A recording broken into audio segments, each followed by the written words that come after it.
What is up, coordinators and naturals? I am just a simple new type, and we are back to covering the Junk Guild during the First Alliance Plant War as we finish Volume 2 of Mobile Suit Gundam Seed Astray R. Last time, the Junk Guild made it to Earth, and they took Watfield's old Lesseps-class ship. The team ran into Martin DaCosta, and they fixed up the ship. Now, a Blue Cosmos team is attacking the Junk Guild. In this episode, Lo will head underwater in his new makeshift GOOhN armor. Also, we will sprinkle in stories from the Gundam Seed Astray Destiny photo novel to flesh out more of the Astrayverse. So let's get into this. Martin DaCosta has returned to Gibraltar base to see that they are planning an attack on the Lesseps-class ship. The base got word that Blue Cosmos has control of this ship, but DaCosta just came from the Lesseps. How did they already gain control? The Junk Guild is getting attacked by one enemy after another. It seems they fell into a trap. Lo continues to protect the ship with his red frame. He slices through units with his Gerber straight. He is starting to get sand in his legs, and it starts to slow him down. Out in the distance is a bunch of Jin Akkers and Zoots. We never really talked about the Jin Akker or the Zoot, so now is a good time. The TMF-S3 Jin Akker type stands for Operation Commando Hard Environment Reinforced. It is a tactical support unit designed to back up the Baku. Most units have the space thrusters removed and has a brand new sensor array on its fin. It is equipped with a heavy assault machine gun, a 500mm recoilless rifle, a hyper velocity rifle, a heavy blade, and a heavy axe. The TFA-2 Zoot is an early mobile suit used during Zaf's early invasion that can transform between a mobile suit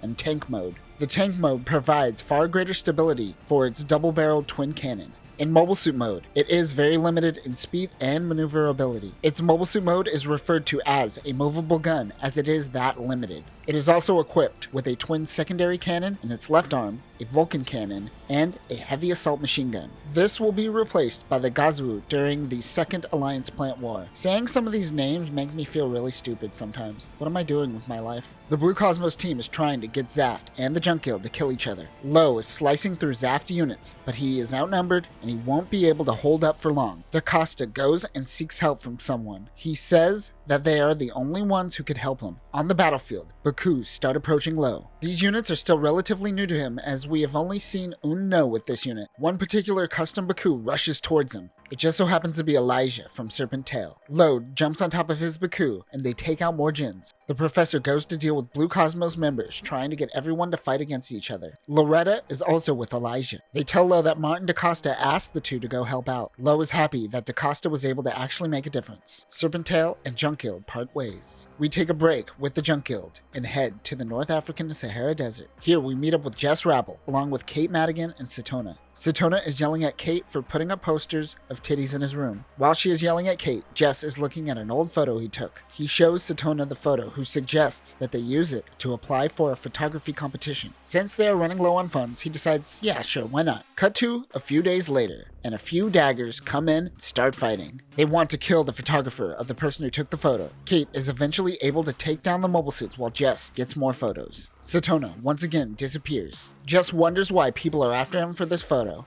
He goes to investigate. At a random village, Jess is asking around about the girl in the photo. He notices this JoJo-ass looking fool and asks him. He recognizes the girl. The man says that there was a girl with coordinator's disease. She believed that she could cure it. Unfortunately, she passed away right before a coordinator cure was found. The man was able to live on along with those who used the girl's genes for research. He says it isn't the same girl, but it sure looks a lot like her. At that moment, some people come chasing Kate and Jess. The two take off. This man they question just so happened to be Ash Gray. The three will eventually meet again as enemies. The two head back to their mobile suits, and they happen to run into a Zamzaza. We happen to talk about this mobile armor during our coverage of Gundam Seed Destiny. Go check it out. Jess is interested in the mobile suit, but Kate calls him a dumbass and tells him to get away. They realize that it has a positron reflector shield. Remember, this thing is strong enough to tank Minerva's Tannhauser. They have to time their attack right when the positron reflector goes down. They're able to take out the Zamzaza. This mobile armor was really menacing in Destiny,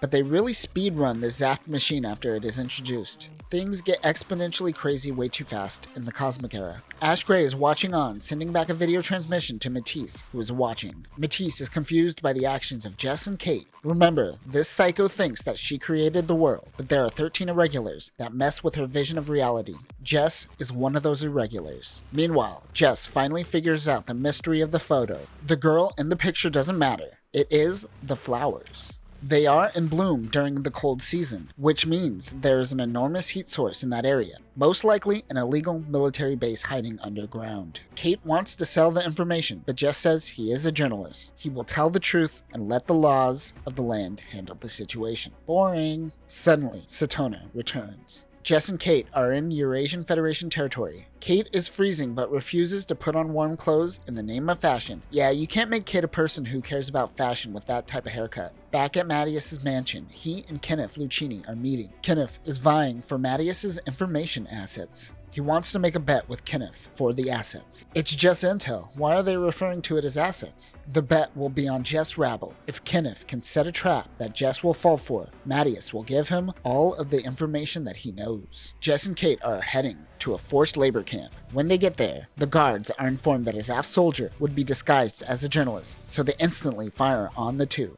Them using Zaf mobile suits aren't helping their cause either. This is a part of Kenneth's plan. Mattias asks why he is leaving Ami-no Mihashira. He says it's because he prefers to be alone. Back with Kate and Jess, the Gelsgi approaches them. This mobile armor is the development of the Zamzaza and will go on to evolve into the Destroy Gundam. This thing is a beast, and Jess and Kate have no match for it. But at that moment, the cavalry arrives. Satona apparently hired Serpentail to help out the team. On top of that, Bernadette informed Jean Carey, Lo, and Kennard Parnes to also come and help out in the Eurasian territory. Kenneth is watching his entire plan go up in flames. Mattias teases him with a delicious dessert, one of his weaknesses. He asks if Kenneth likes it. He lies to Matisse and tells him informants don't give information for free. Yeah, he's a little butthurt. Working together, the team is able to take down the Gelsgi. Meanwhile, back on the Astray outframe, the entire team comes back for dinner. Even GOOhN is there to help with the repairs. We head back to the Junk Guild. They hear from local fishermen of a shooting star that crashed into the ocean, as well as a legend of the god of the sea.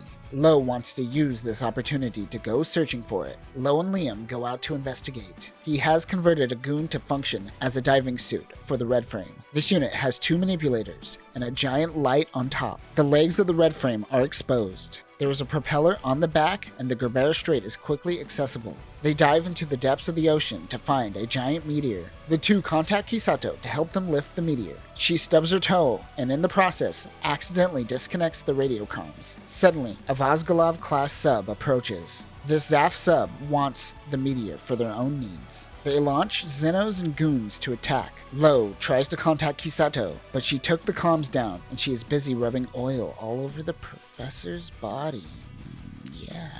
Alright, yeah. Oh, sorry, I got distracted there. Lo wonders if Kisato and the professor are rubbing oil all over their bodies. Spot on, Lo. He uses the tiny articulating arms and wields the Gerbera Strait. He uses the Gerbera Strait to deflect sonic weapons.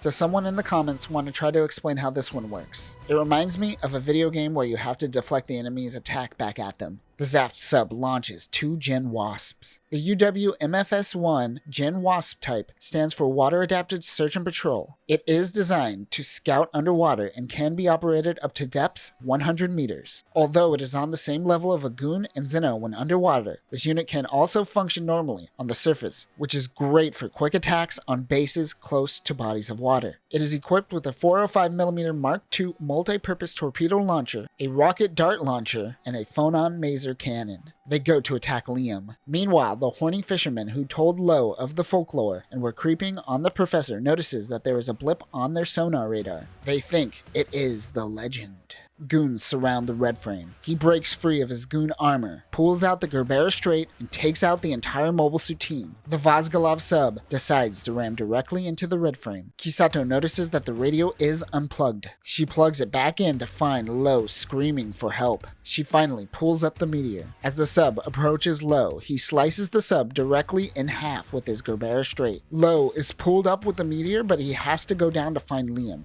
Suddenly, Liam's gen rises to the surface. Liam notes that he passed out, but beforehand, he saw a shadow lift him up. The fishermen suggest that it is the god of the sea. The Junk Guild wonders if the legends are really true. And that will do it for this episode. Lo is exploring all that the Earth has to offer, while Jess is still pretending like journalistic integrity is still a thing. The stories of Jess are taken from the Mobile Suit Gundam Seed Astray Destiny photo novel. Logan, the translator, added these stories in between, so I am happy to cover them. However, I will eventually break these into 2 separate compilation videos in the future. I thought we would get into the event of George Glenn and the GG unit this time, but we will have to wait till next video. Also, we will see more details around the battle with Rondo, Gina, Sahaku, and Lo, and the Junk Guild will have to return to the graveyard. But that will do it for now, coordinators. I got no words of wisdom today. I just wonder how Satona paid for Serpent's Tail service. Do you think it was pro bono? It has to be, right? They didn't have money. Peace.